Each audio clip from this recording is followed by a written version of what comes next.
Ano ang nangyari kay James Naismith pagkatapos niyang maimbento ang basketball? Pagkatapos maimbento ni James Naismith ang basketball noong 1891, hindi siya biglang naging sikat na businessman o yumaman dahil sa laro. Sa halip, ipinagpatuloy niya ang kanyang career bilang educator, nag-aral siya ng medicine, at noong 1898 nakuha niya ang kanyang medical degree. Kaya doon naging literal na Dr. James Naismith ang tawag natin sa kanya. Pagkatapos lumipat siya sa University of Kansas kung saan naging professor, physical education instructor, athletic director, university physician, at basketball coach. Interesting din na si Naismith ang naging unang basketball coach ng University of Kansas. Pero hindi siya kilala bilang coach na obsessed sa panalo. Mas mahalaga sa kanya ang discipline, physical fitness, character development ng mga estudyante or players niya.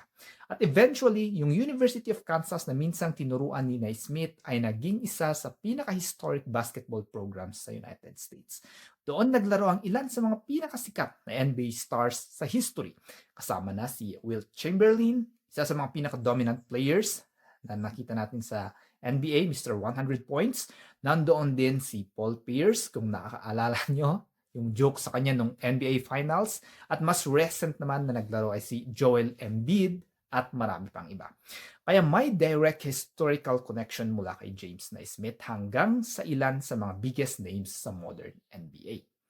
Hindi rin niya ginawang negosyo ang basketball. Hindi niya ito pinaten para kumita ng malaki. Kahit maraming nagsasabi na gawin niya ito. Personal decision niya. Para kay Naismith, ang basketball ay isang laro na ginawa para makatulong sa physical education at development ng mga kabataan. Habang lumilipas ang mga taon, nakita niyang unti-unting kumakalat ang basketball sa iba't ibang bansa.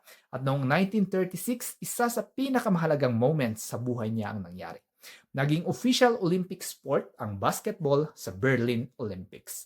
At nandun mismo si James Naismith para makita ang larong ginawa niya na nilalaro na ng mga atleta mula sa iba't ibang panig ng bansa. Imagine mo yan, mula sa isang simpleng indoor game na ginawa niya para lang may malaro ang mga estudyante during the winter, naging Olympic sport na ito habang buhay pa siya.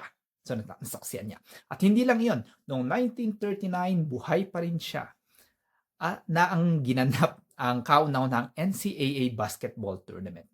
Ibig sabihin, nakita niya kung paano nag-evolve ang basketball mula sa pitch baskets at soccer ball hanggang sa maging malaking organized sport sa college level at international competition.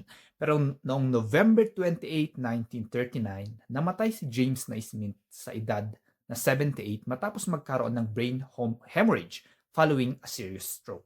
3 years lang matapos niya makita ang basketball sa Olympics. At kahit hindi siya yumaman ng gusto dahil sa invention niya, naiwan niya ang isa sa mga pinakamalaking legacy sa history ng sports. Today, milyon-milyong tao sa mundo ang naglalaro at nanonood ng basketball.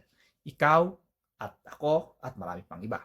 At ang Basketball Hall of Fame mismo ay ipinangalan sa kanya, the Naismith Memorial Basketball Hall of Fame.